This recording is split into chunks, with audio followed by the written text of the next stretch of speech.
হাতে সময় খুব বেশি নেই, ঘাড়ের উপর তোমাদের উচ্চ মাধ্যমিক তৃতীয় সেমিস্টার বাংলা পরীক্ষা। বাংলা পরীক্ষাতে কবিতা থেকে থাকবে 7 নম্বর। তোমরা জানো তোমাদের পাঠ্য বইয়ের 2টি কবিতা রয়েছে, দিগ্বিজয়ের রূপকথা এবং অন্ধকার লেখাগুচ্ছ। এই 2টি কবিতা থেকে মোট 7টি নম্বর তোমাদের পরীক্ষাতে থাকছে। 7টি প্রশ্নের উত্তর করতে পারলেই পেয়ে যাবে 7 নম্বর। ইতিমধ্যে আমরা গল্প থেকে যে সাজেস্টিভ প্রশ্নগুলো পড়তে হবে সে বিষয়ে সাজেশন দিয়ে দিয়েছি। আজকের এই ভিডিওতে আমরা যে 2টি কবিতা রয়েছে তোমাদের পাঠ্য বইয়ে, এই 2টি কবিতা থেকে 25টি করে টোটাল 50টি সেরা MCQ টাইপ প্রশ্ন বলে দেব, যে প্রশ্নগুলি পরীক্ষার জন্য ভীষণ সাজেস্টিভ, পরীক্ষাতে আসার সম্ভাবনা খুব বেশি রয়েছে। যে প্রশ্নগুলো বলে দেবো যদি তোমরা খুব ভালো করে পড়তে পারো তাহলে পরীক্ষাতে নিশ্চিত কমন পাবে।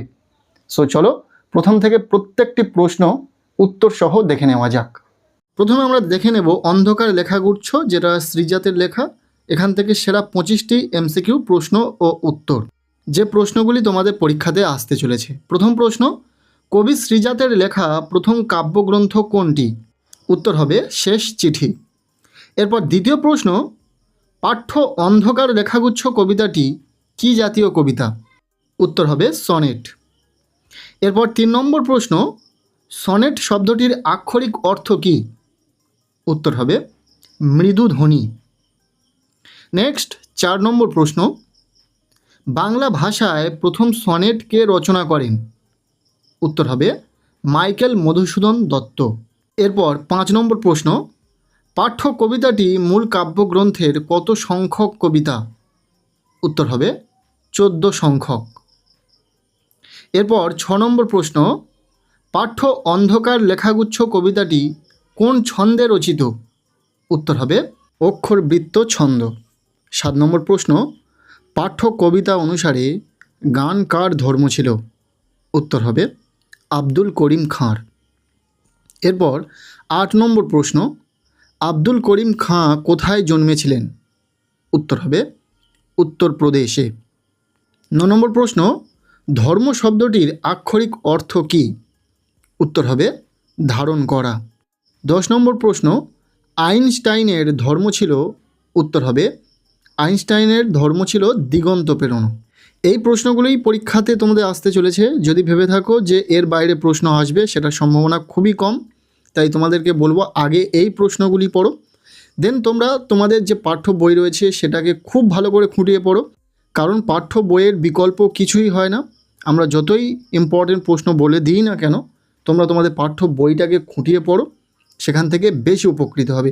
এবং আমরা যে প্রশ্নগুলো দিচ্ছি সেগুলো কতটা গুরুত্বপূর্ণ, আজকের এই প্রশ্নগুলি পড়ার পর যে কোনো প্রশ্ন সেটে হাত দিলে কবিতা থেকে যে প্রশ্নগুলি সেখানে থাকবে দেখবে তোমাদের অধিকাংশই জানা থাকবে।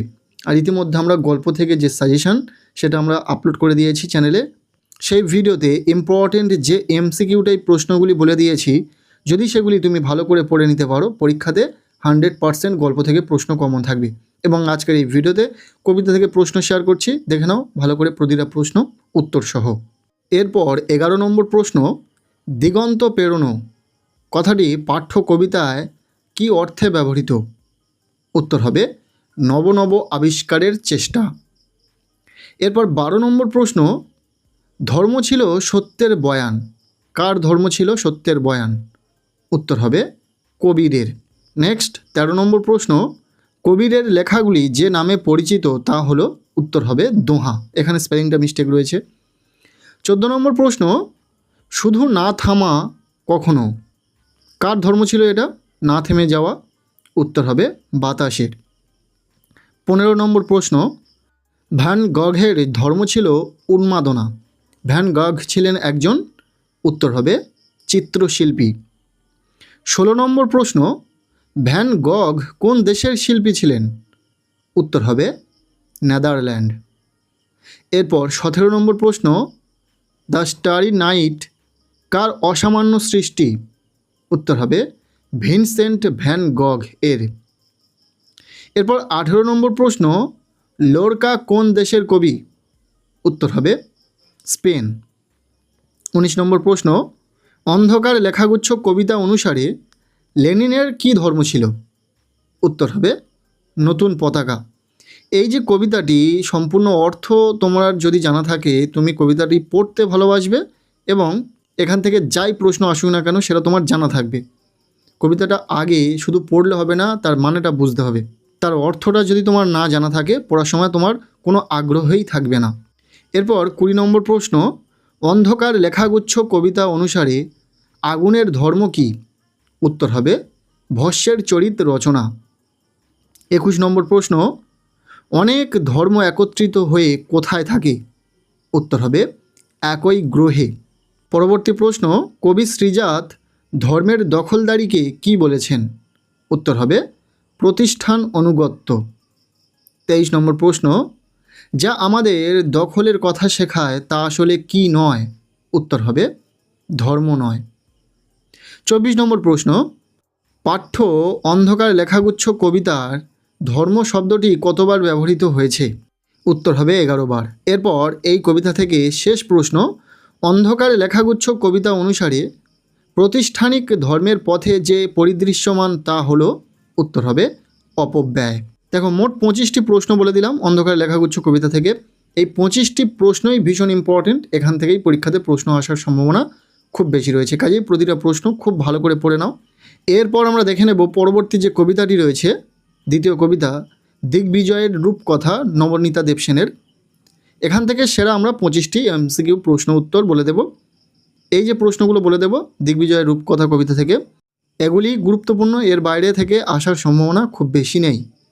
প্রথম প্রশ্ন, নবনীতা দেবসেনের দিগ্বিজয়ের রূপকথা কবিতাটি পরবর্তীতে কোন গ্রন্থের অন্তর্ভুক্ত হয়? উত্তর হবে নবনীতা দেবসেনের শ্রেষ্ঠ কবিতা থেকে অন্তর্ভুক্ত। এরপর দ্বিতীয় প্রশ্ন, দিগ্বিজয়ের রূপকথা কোন কাব্যগ্রন্থের অন্তর্গত? উত্তর হবে রক্তে আমি রাজপুত্র। 3 নম্বর প্রশ্ন, নবনীতা দেবসেনের প্রথম কবিতা সংকলন গ্রন্থের নাম কি?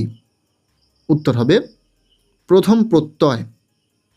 নেক্সট 4 নম্বর প্রশ্ন, নবনীতা দেবসেনের প্রথম উপন্যাসটি হল? উত্তর হবে আমি অনুপম। এরপর 5 নম্বর প্রশ্ন, রক্তে আমি রাজপুত্র, এখানে প্রকৃত অর্থে আমি কে? উত্তর হবে নারী জাগরণে প্রত্যয়ী স্বয়ং কবি। এরপর 6 নম্বর প্রশ্ন, কবি কথক দিগ্বিজয়ে যাবেন, এক্ষেত্রে তার চরিত্রের কোন দিক প্রকাশিত হয়েছে? উত্তর হবে সে বীর ধর্ম পালনে ব্রতী। এরপর 7 নম্বর প্রশ্ন, কবিতায় উক্ত যে আমি সে কোন রানীর সন্তান? উত্তর হবে দুয়ো রানী। নেক্সট 8 নম্বর প্রশ্ন, কবচ কুণ্ডল নেই, কবিতায় কবচ কুণ্ডল কোন অর্থে ব্যবহৃত হয়েছে? উত্তর হবে অভেদ্য বর্ম ও বলয়াকার কর্ণবেষ্টনী রক্ষা কবচ অর্থে। 9 নম্বর প্রশ্ন, দিগ্বিজয়ের জন্য ছিল? উত্তর হবে জাদু অশ্ব। এরপর 10 নম্বর প্রশ্ন, পক্ষীরাজ আসলে কি? উত্তর হবে কাল্পনিক অশ্ব। নেক্সট 11 নম্বর প্রশ্ন, শিরস্ত্রাণ শব্দের অর্থ কি?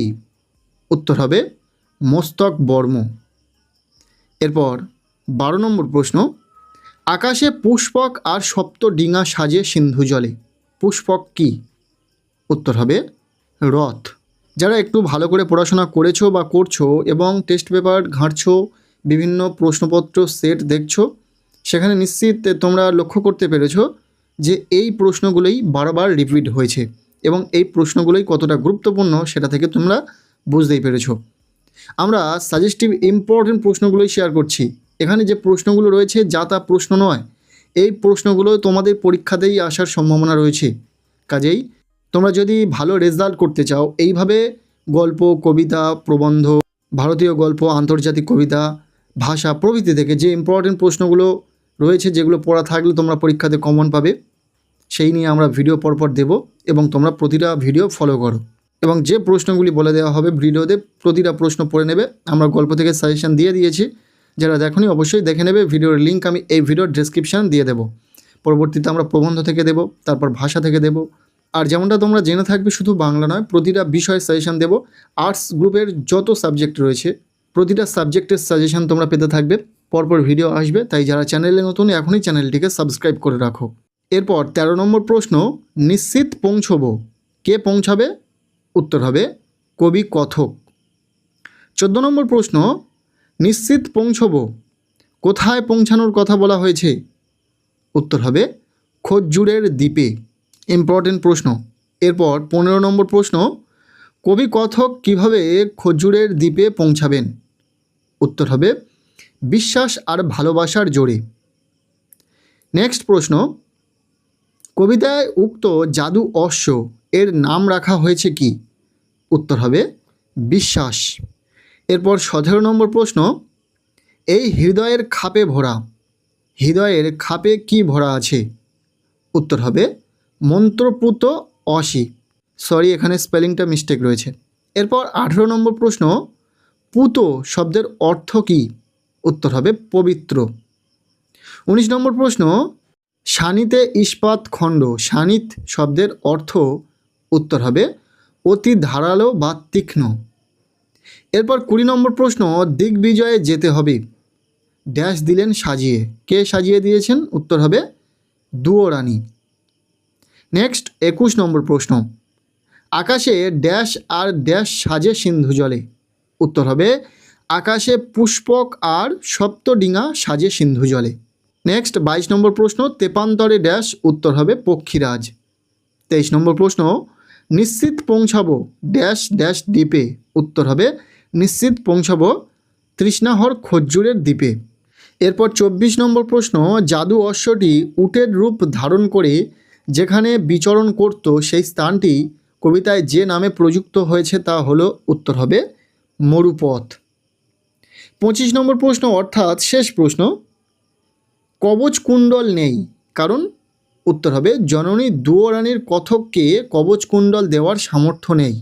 সো এই ছিল দুটি কবিতা, তোমাদের পাঠ্য বইয়ের দুটি কবিতা থেকে 25টি টোটাল 50টি প্রশ্ন, এমসিকিউ টাইপ প্রশ্ন। এই প্রতিটা প্রশ্ন খুব ভালো করে পড়ো, এখান থেকে যে 7টি নম্বর পরীক্ষাতে থাকবে আশা করব পরীক্ষার আসা সমস্ত প্রশ্নই তোমাদের কমন থাকবে। আজকের এই ভিডিওটি কেমন লাগলো অবশ্যই জানিও, ভালো লেগে থাকলে লাইক করে দাও, চ্যানেলে নতুন হলে চ্যানেলটিকে সাবস্ক্রাইব করে রাখো, আর পারলে ভিডিওটি প্রচুর শেয়ার করে দাও।